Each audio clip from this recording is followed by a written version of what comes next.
Hey, how's it going? I need to get settled and then we'll have a chat.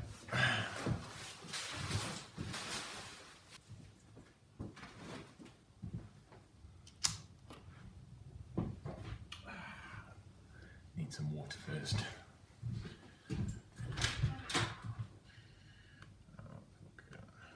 Take a time out, I'll be back.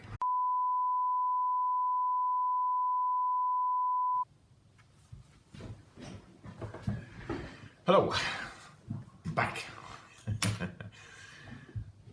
So, our little adventure game. This is week one, as it were, not counting the other video. And where are we? The 1 hour adventure game is still called 1 hour, and through the use of a cunning title, it is an adventure game of a point and click variety that can be played through in 1 hour. We have a basic scenario, which is sort of like some sort of contagion or an outbreak in a laboratory, and the idea is that the player assumes the identity of a research scientist who's lost their memory. Don't cringe just yet. It's not through any sort of like forced amnesia or any sort of like self-experimentation. It's pretty obvious early on that basically this dude's got a massive divot in the back of his neck and his hands are covered in blood, so he suffered some sort of concussion. The object of the game will be for the player to escape from this environment, and they haven't how to do it. Technically, I guess it is a room escape, but we've already covered this. This week, we've got our map. So let's take a look. So, through the Magic of iMovie, you can now see the stupid bit of paper that I'm looking at.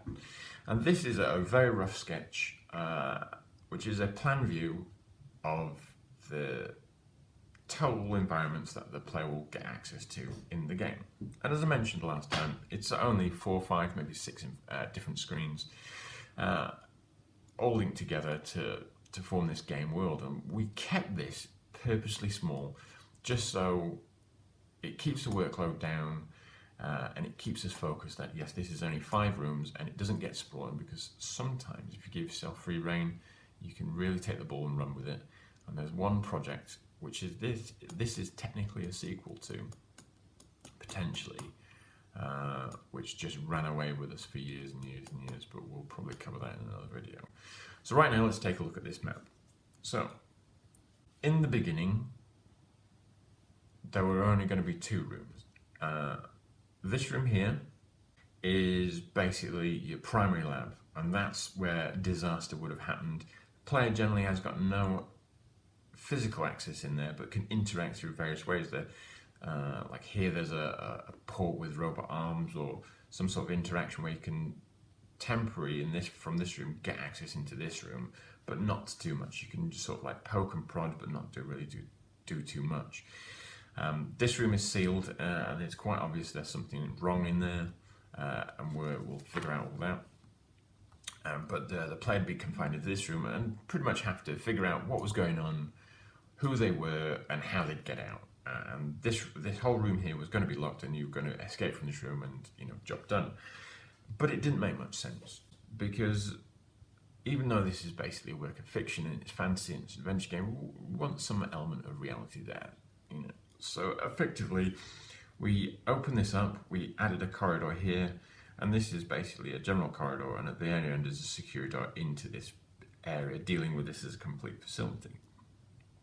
Building up from this, we wanted to add like a staff room, as it were, a place where people could come in, dump their stuff into lockers, have toilets and lavatories and showers without impeding on the main gain area. And this is a way of doing it, so we added it here.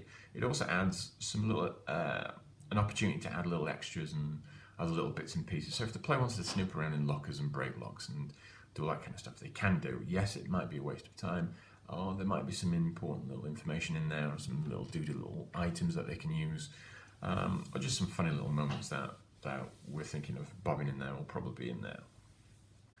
Back to the main gain area. So this is where the player will interact with stuff the most. There's going to be computer terminals, some basic equipment, and all manner of jiggery pokery. It's going to be densely packed with objects to interact with.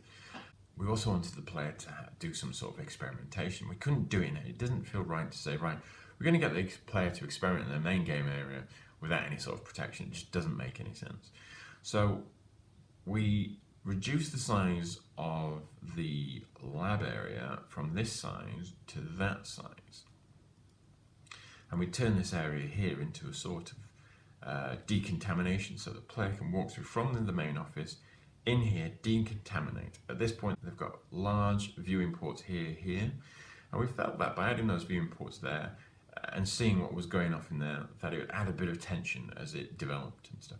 This door leads into an identical laboratory, and it's at that point the player can start messing around with whatever they can sort of like get out of this room and use in this room. And that's basically the major elements to the game. The player won't be able to go wandering off too far.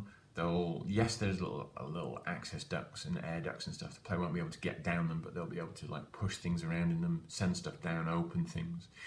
A high level of interactivity, but a low level of environmental factors. And that feels like a very, very good, very natural fit for our 1 hour game.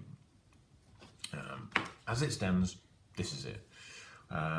James is now going off to work on character scenario. So he's going to work on the science and research area, the actual contagion, what the problem is. He's going to work out the doctor's motivations and all that kind of stuff. I'm working on another character arc for a sort of double agent, and we'll work on the more technical aspects of stuff, so how things would fit together. So there's several computer terminals and how they get access to a network and what they all do, since this is what I do here. And that's the division of labour at the moment. We're both taking notes and shoving them into Evernote on puzzles, potential fun things that we could put in, little bits here, little bits there, sort of ideas for scenarios and stuff. And then in the week we'll communicate on Facebook Messenger and sort of like see where we're up to, and then sort of like make notes and stuff. I know James is going to post some stuff to me this week on the contagion to give me an idea of what's going on, so I can fit that into a sort of almost like an industrial espionage scenario, and we'll build it up from there.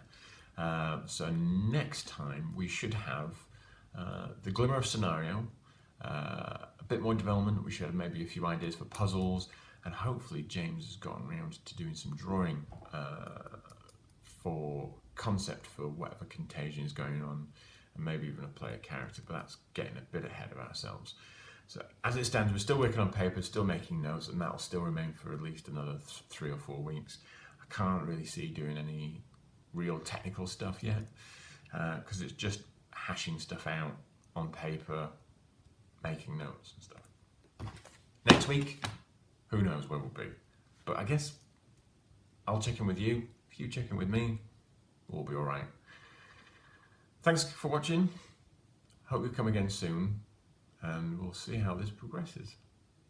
See ya.